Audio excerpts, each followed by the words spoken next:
back. So welcome back.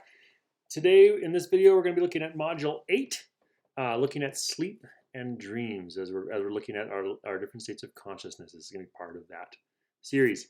So as always, if you need the PowerPoint, or if you'd like to follow along with the PowerPoint, you can find it in D2L. You can download it, print it off, all that kind of good stuff. Listen for the 4 random facts, and we'll go from there. So yeah, let's go ahead and get rolling with this. So sleep and dreams. Sleep is one of those things that we still don't 100% understand. Basically, when it comes to consciousness, you're going to discover we don't really fully understand it, right? But we do have some pretty good ideas of some of the areas that we like and some of the areas why we might use it and things like that. There are some additional videos in this week that are really good if you want to check it out. So check out the video section. Matt Walker's Sleep is Your Superpower is a really good video. I'd highly recommend it. Claudia Aguirre, What Would Happen If You Didn't Sleep, is a really good kind of shorter little video clip. So yeah, but those are just some different ones there that you might want to take a peek at. The one I'd highly recommend Matt Walker's talk. It's a TED Talk, but he really does give a good example of the need and all the good that sleep does when you get enough sleep. So check it out. Anyway, we're going to talk about that a little bit today during this. So slide 2, biologic rhythms and sleep, part 1. So 2 biological rhythms, the 24-hour biological clock, right? The fact that we basically sync up with the sun to some extent, actually to a large extent. As the sun rises, different hormones come up. As the sun goes down, different hormones will fade and certain other hormones will rise, including melatonin and things like that. So essentially, it as the sun goes down, naturally, we would lose our alertness and our body would want to go to sleep. The other is a 90-minute sleep cycle. So once you've fallen asleep, we basically go through a 90-minute rhythm generally. There can be some disruptions and things, but that's kind of the goal. The circadian rhythm is the internal biological clock. It's altered by age and experience. Night owls are going to be experiencing things compared to the morning birds. Interestingly enough, there are some psychological differences between the two groups. Night owls tend to be a little bit higher on the IQ tests, but they also and a little bit more creative. But they also struggle with depression and some different anxiety disorders at a higher rate than morning types. Morning types tend to be better at school. They tend to be better at and have more initiative to get things done. They're more punctual generally. Okay, and again, less vulnerable to depression and the like. So advantages to both. And it really is there is a large portion of that is going to be connected to your biology, right? Your genetics and things like that. Typically, as we age, we move into more of a morning person compared to when we were younger, and we'll look at that a little bit more in depth as we keep rolling. So second slide, technically slide 3, I guess. Sorry. Biological rhythms and sleep, part 2. This just gives you an example. You can see the same picture on page 87 within the book, but this is basically what the brain looks like during an EEG and EMG study when you're sleeping. Okay. Interestingly, the first time they actually discovered that the brain has different patterns was a grad student who was doing research, and he brought an EEG machine home to look at the, I believe, if I remember right, back in the 1970s, 1960s, somewhere like earlier. Okay, about 50 plus years ago. Doesn't matter that much. But anyway, he brought it home. He was working on the machine. It was back when these were relatively new. And he hooked it up to his son while his son was asleep to see if the machine was working. And it gave him the wrong data. And he was like, oh man, it's not working. His son woke up. The brain pattern was like it should, what he was expecting. His son went to sleep. The brain pattern altered. And this was basically the first realization that the brain fires differently while we are asleep compared to when we're awake. Okay. So next slide 4. Biological rhythms and sleep, part 3. Sleep stages, about every 90 minutes, right? Part of our normal sleep cycle. People will cycle through distinct sleep stages, and there's 4 of them. And they're basically all either non-REM or REM. So the first 3 are going to be non-REM, and then the 4th one is REM sleep. So non-REM or N-REM sleep is slow breathing and irregular brainwaves. This is when we are very, very, very first fall asleep. And this is, you can actually detect this if you have a person hooked up to a machine and you're looking at the brainwaves. It's the moment you're conscious, you're awake, and it's literally like somebody flipped a switch and you are now in NREM1. And the brain patterns change. Okay. This is when you're also going to have a high chance of experiencing like hallucinations to some extent, hypnotic or hypnic sensations. Okay, hypnagogic, and it's very brief. It'll last a few minutes. This is also the stage where if you've been doing something actively all day, let's say like when I was a kid, I jumped on the trampoline a lot. When I was going to sleep, I would have these like jerking reactions, like I was jumping. Or if you've like been playing soccer all day, you might be like kicking your sleep, or that feeling of that you're falling. All of those things will generally happen in NREM1. As you are falling into sleep, your body kind of does these jerk reactions that can cause you to startle awake again, basically. And that's part of the hallucinations aspect of that. NREM2 follows quickly, right? Well, that first section only lasts a couple minutes. NREM2 is a much deeper state. So it's more relaxed. You're entering into a deeper state of recovery. It generally lasts about 20 minutes. Sleep spindles that aid memory processing is a possibility. This might be when we are in fact kind of storing away information. So it's important to enter into this stage for good memory.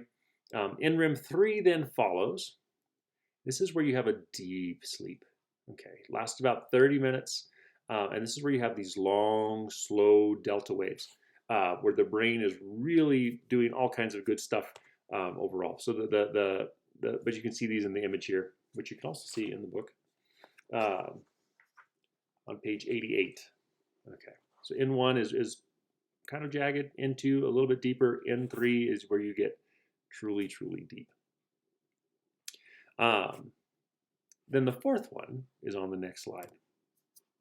So slide 5. Slide 5 is REM sleep or R sleep. REM sleep stands for rapid eye motion or rapid eye movement. The brain cycle basically at this point, and you can see this again back, if you go back to slide 4, you can see it at the bottom there. The brain comes close to awake. Okay. And it's you can see it in the signals by rapid and sawtooth brain waves. The heat rate rises, your body will actually increase in temperature, even to the point of actually having like a light, if you were to take a person's temperature, they would have a light fever potentially. Rapid and irregular breathing, the eyes are going to dart around underneath the eyelids usually. I had a cousin that would sleep with his eyes open, and it was terrifying at this time when I was a kid. But their darting eyes and momentary activity burst behind the closed lids typically. Again, this is also when you might experience genital arousal. If like when puberty sets in and things and you have wet dreams, this is when that would occur. Active motor cortex messages blocked by the brainstem. So this is the point when the brain basically paralyzes you intentionally. It cuts off the signal from the brain to the rest of the body as far as the muscle and skeletal muscles are concerned. This is to keep you from getting up and moving. Okay. I think I mentioned this before in a different module, but this is the point when if something kind of goes wrong in that blocking, it can cause you to sleepwalk. Okay. Paradoxical sleep and protective paralysis, and that's going to be the case there. If you wake up in the middle of this, this is when you can actually experience a state of sleep terror to some extent. This isn't like the sleep terror is like where you wake up screaming, but like you might wake up and have a weird sensation that you're like, I can't move, I'm paralyzed. Okay.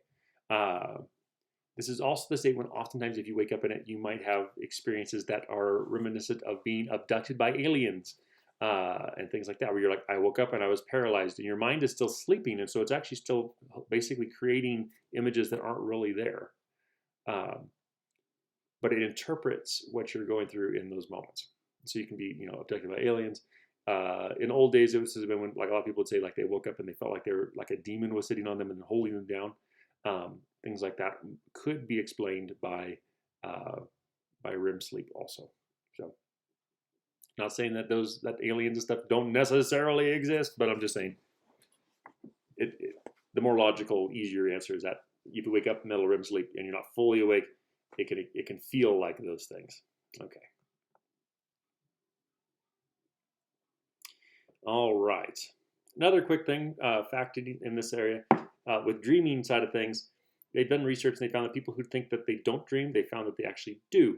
We just don't remember it. So there's a difference between dreaming and not remembering it, and remembering, dreams. But we still always go through through a dreaming period. Okay. Random fact number 1 for the quiz. If you heat up a magnet, it will lose its magnetism. It'll stop being a magnet. If it cools down, it typically will regain it. But that's one way to basically break a magnet, at least temporarily. Okay, slide 6, biological rhythms in sleep, part 5. This shows actually the brain waves shifting from the moment of wakefulness to sleep. And it's literally like as fast as you can blink, the shift occurs. You go from being awake to being asleep. Okay, slide 7. Stages in a typical night's sleep. You can also find this on page 89. And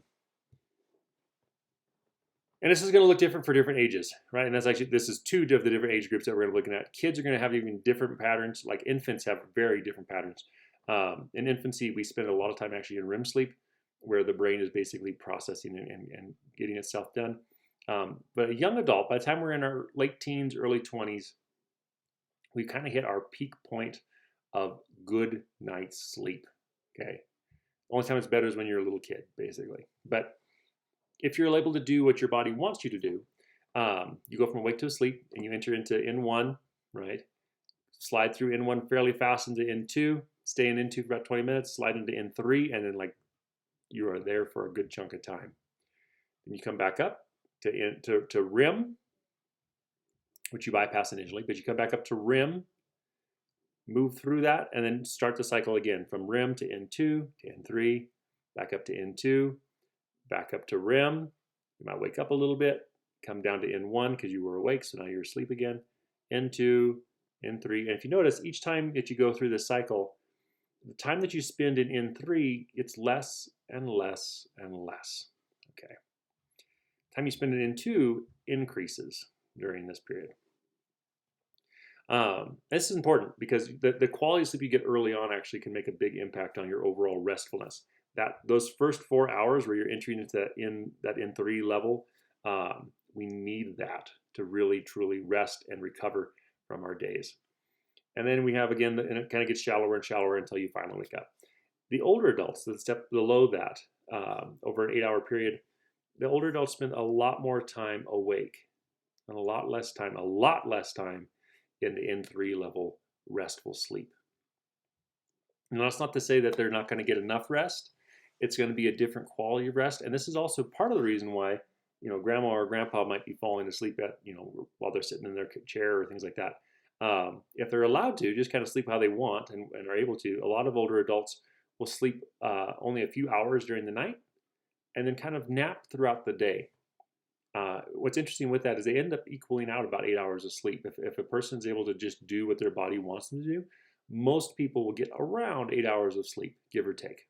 Adults, about 7 to 9 hours is going to be your normal go-to, with a few biological oddballs that are able to get away with a lot less or that need significantly more in adulthood. But this is going to be kind of, we move away from good quality sleep the older we get, unfortunately. And this is due to aches and pains, our organs not functioning as good, so we have to get up and use the restroom or things like that, right? So all of those things kind of build up and add up as we move. Okay. Slide 8, biological rhythms in sleep, part 6. So what affects our sleep patterns? Genetic influences, right? We're going to have a genetic inclination to go to sleep at a certain time-ish, as far as right after the sun went down. We're going to have tendencies of how long do we sleep and all those factors too. Those are going to be genetically influenced, which is why you can have people who are genetically capable and in fact need only 3 hours of sleep or less, and they thrive on that. Other people are going to need more. Okay. You got to know you, kind of a thing, right? Like my sweet spot seems to be about 7 to 7.5 hours of sleep. If I get less than that, I don't function well. If I get more than that, I don't function well, though, either. So that's kind of you got to find your sweet spot. My wife is closer to 9 hours like she needs. So that's the differences there. Cultural influences. When and where do you sleep, right? If you go to Europe, like Southern Europe, for example, a lot of people don't go to sleep till later, and then they sleep in a little later, and that's just kind of the normal rhythm. You don't eat dinner until 8, 9 o'clock at night, and those kinds of things. Versus like early to bed, early to rise, and those kinds of things. But with that, there's scheduled in changes, right? Businesses don't open as early as they do in the United States, and you rarely find a place that's 24 hours. Schools don't start as early, and all those kinds of factors either. Okay. Affects the presence or absence of light on a 24-hour biological clock. So light, we are extremely light-sensitive creatures.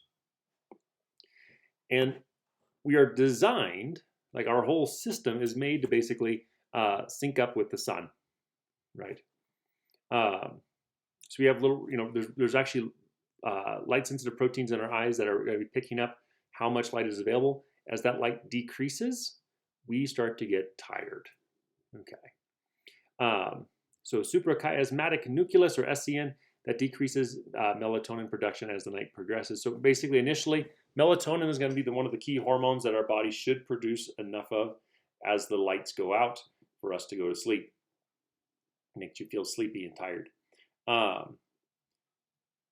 There's some issues with that, though, right? And I'll talk about that in just a second as far as actually getting that.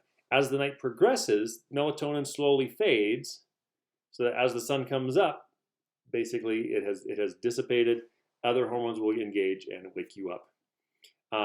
Chronic state of desynchronization among night shift workers. If you are constantly working at night and then having to try to sleep during the day, our bodies have a hard time with that, because essentially your bodies are like, it's nighttime outside, I should be sleeping.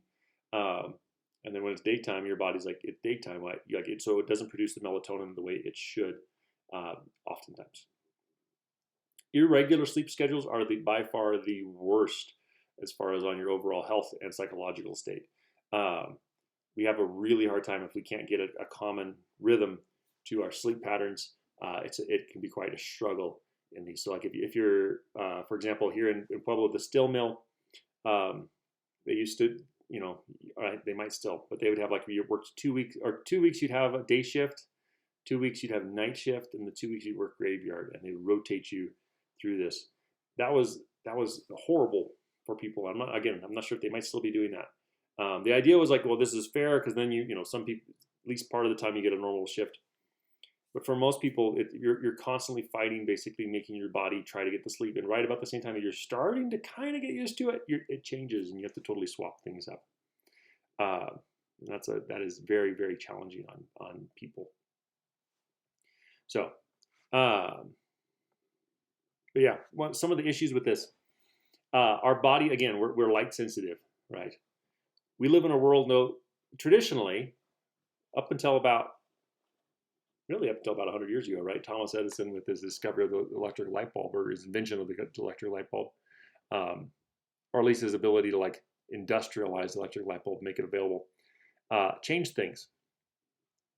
Before that, the most you'd have was like a candle. I was just looking to see, I thought I might have a candle around, I don't. A candle, or maybe an oil lamp, right? You light it. It puts off very little light. You could read by it, but it's very calm. It's a very small amount of light that's entering your eye. Your body is still able to realize that there's really not a lot of light coming. You're going to get tired. Okay. Then electric light bulb gets invented. Suddenly we have artificial lighting that makes our brain think it's daytime. And even worse, not only do we produce electric light bulbs, but we start producing screens. And these put off blue light, which is basically the same kind of light that the sun produces. So our eyes, when you're looking at a screen, basically are saying, it's daytime, you should be awake, right? This is one of the struggles of like living in Alaska. I have cousins who live up in Alaska, and I asked them about the winters there. I was like, man, that's just gonna be brutal, where it's just like almost always night. And they said, it's tough. Like you can struggle with some depression and stuff because of the lack of sunshine and the lack of vitamin D. But they all say that the summer is actually the harder, because you get exhausted, but you never feel tired, if that makes sense. Your body is physically tired, but you never get sleepy. Your body, because it's sunshine outside. So even with they'll do all kinds of things like blackout curtains and everything. And at a certain point, they just close everything down and try to basically force their body into sleeping mode. But it doesn't want to. It's a struggle. So, but yeah, so just be, some tips if you're trying to get a better night's sleep. Turn off your screens at least a couple hours before you're planning on going to sleep. Turn the lights down low. Let your body actually get into rhythm with what the natural world is doing. So, all right. Random fact number 2. More tornadoes occur in the United Kingdom per square mile than any other country in the world. I would have thought America had that one, or Australia or something, but nope. United Kingdom is the winner of most tornadoes per square mile. Weird. Okay. Next one. Why do we sleep? So why do we sleep? We don't know. It's another one of those. Short answer, we're not sure. There's a lot of potential reasons why we might sleep. One is for protection, right? It could be that we get being up and about at night can be dangerous, right? There could be predators and things like that up and about at night. So sleeping during the nighttime can be a good thing. Recuperation, it allows our body to kind of recharge and regenerate things. Restoration and rebuilding of fading day memories. Maybe this is how our mind is able to process everything that's happened. Feeding creative thinking, and there is evidence for that also, where possibly like the brain starts to get overtaxed, and so by going to sleep, it allows it to dig and kind of do the subconscious thing at a more active level, and then possibly supporting growth, physical and mental growth, like the physical brain changing and adapting, as well as our bodies and organs and all those kinds of things. Answer to this one, all of these are somewhat true. All of these have some elements of truth. We know that, in fact, all of these things do happen. Things like protection are, in fact, a thing. We have less chance of getting eaten by a mountain lion or something if we're going to not be walking around at night. But when it really comes down to it, we don't really know. I've seen different theories. They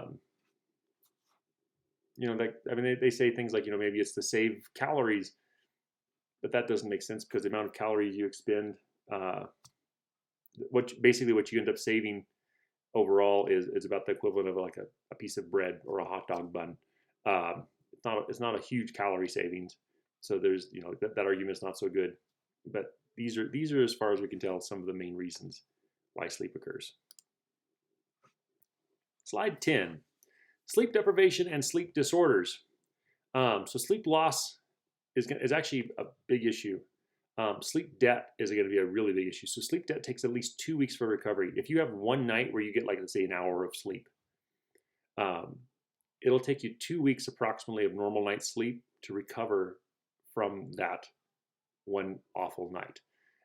And there's actually some researchers who say you never fully recover. Like, you can't really like regain. Like, it's not like, well, I missed out on 4 hours of sleep, so I'll just get 4 hours of sleep extra. It doesn't work that way.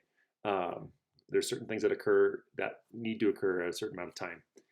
So in unrestricted sleep, people average about 7.5 to 9 hours of sleep after sleep debt is paid, right?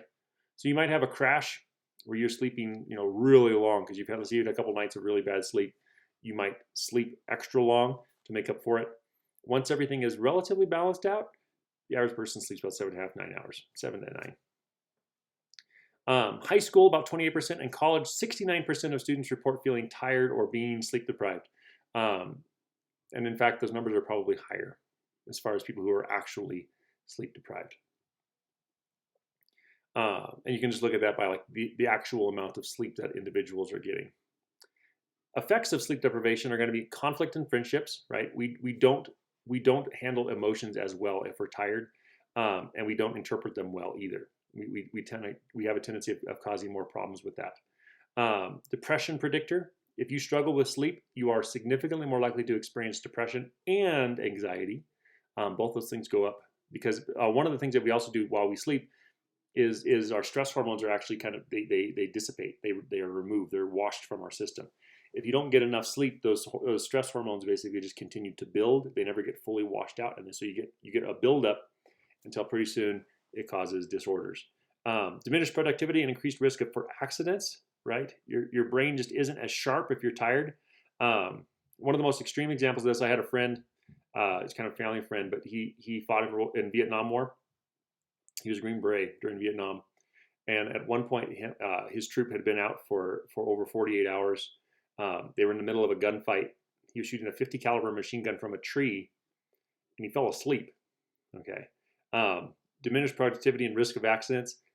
That's the most extreme I think I've ever heard. He said it's like, you know, like kind of a thing, and yeah, not good. Luckily, the guy next to him like slapped him and it woke him up, but that is potentially what sleep deprivation kind of things you can end up with. Weight gain is gonna be a big thing. I didn't mean that. No pun intended there.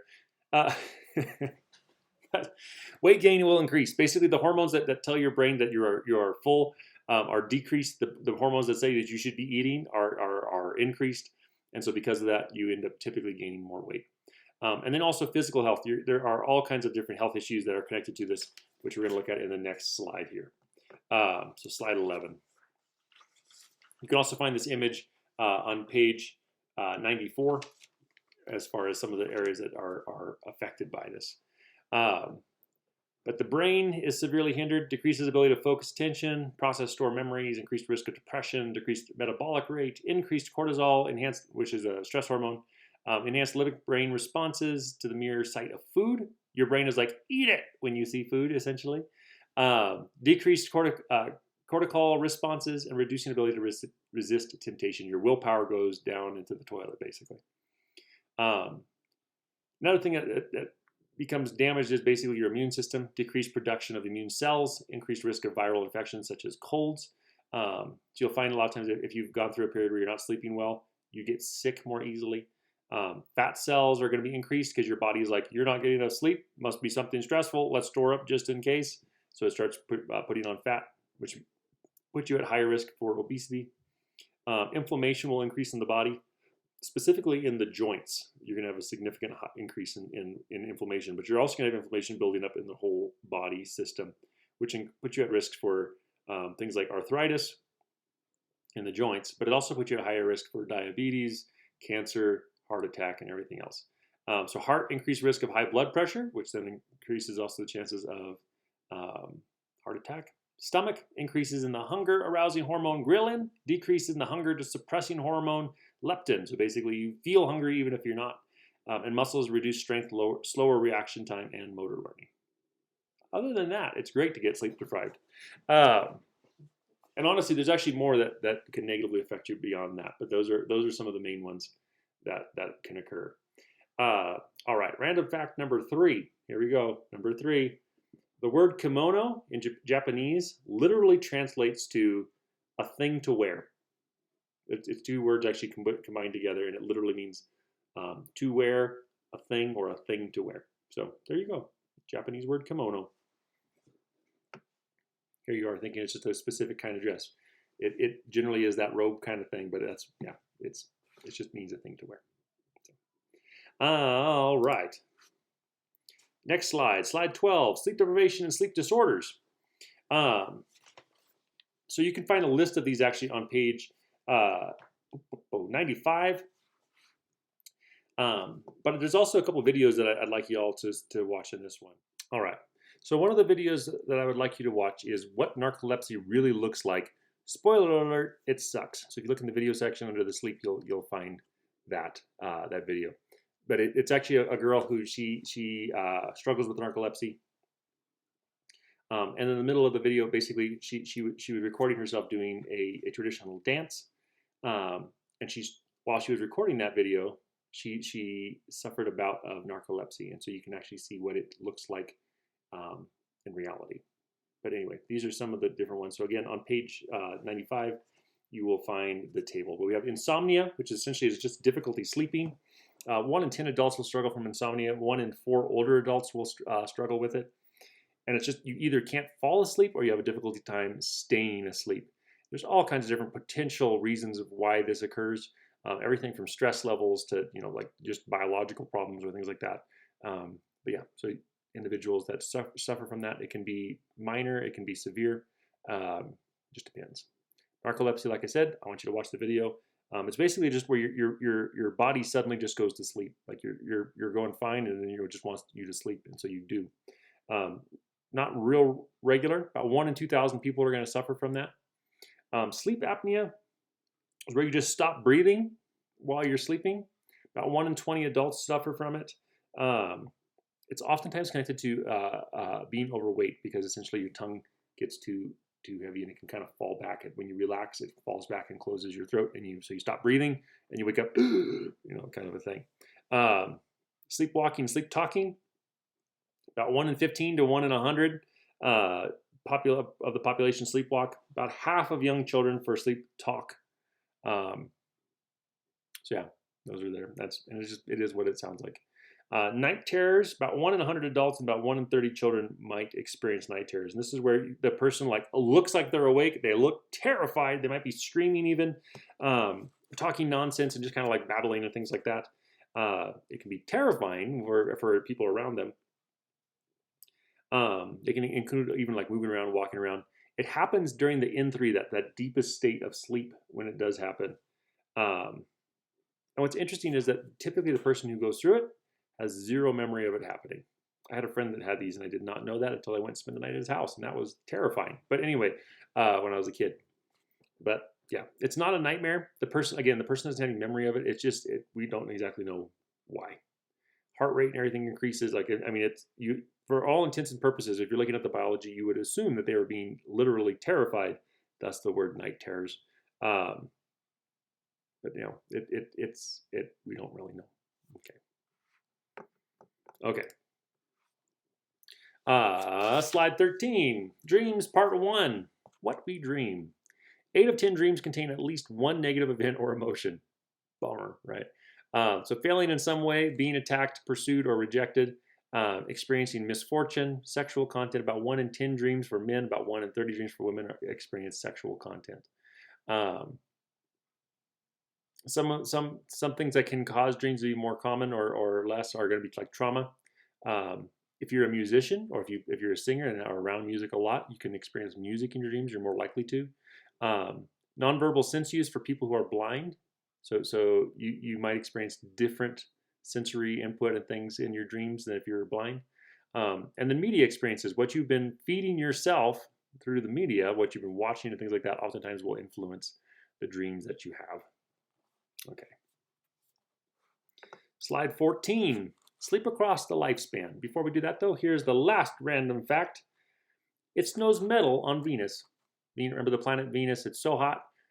It rains certain kinds of metals also, but it actually will snow 2 different forms of metal on Venus at different points. So that's some hot weather there. All right, stage 14, sleep across the lifespan. When we are infants, we experience the most sleep that we'll experience at any point in our life in a 24-hour period. You can find this on page 98, the same image that I'm looking at here. And you're also going to experience the most REM sleep during the infancy compared to any other point in life. With time and with age, basically we begin to decrease the amount of time we spend sleeping. And that trend continues basically for the rest of our life. We spend more and more time in a 24-hour period awake the older that we get, typically. Okay. Slide 15, dreams part 2, why we dream. So there's different arguments on why this is. Freud says it's to satisfy our own wishes, wish fulfillment. So in other words, what you dream about is what you actually want to happen. It manifests in latent content, basically, is kind of his ideas here. To file away memories, which is information processing, is a theory. To develop and preserve neural pathways according to physiological function, right? And it's like the pavers coming in and paving the road to make it more efficient. That potentially is what we're doing. To make sense of neural static. Our brain is doing stuff, so what do we do with it? We make a dream, because that seems more interesting. And to reflect cognitive development, or cognitive theory here. Which of these is correct? Honestly, we don't know. Probably all of these are correct to some extent. And you can see there's this table is also found on page 99 in module 8. So yeah, it just kind of gives you a little rundown of some different ideas of why it is that we dream. But when it really comes down to it, we're not 100% sure why. So, and with that, I'm going to call it a day. So that was that module in a nutshell. Make sure you read through it. Don't forget to do the quizzes for it. Otherwise, Have a wonderful day, everyone. I'll see you in the next video where we look at the effects of drugs on our psychology. Have a wonderful day.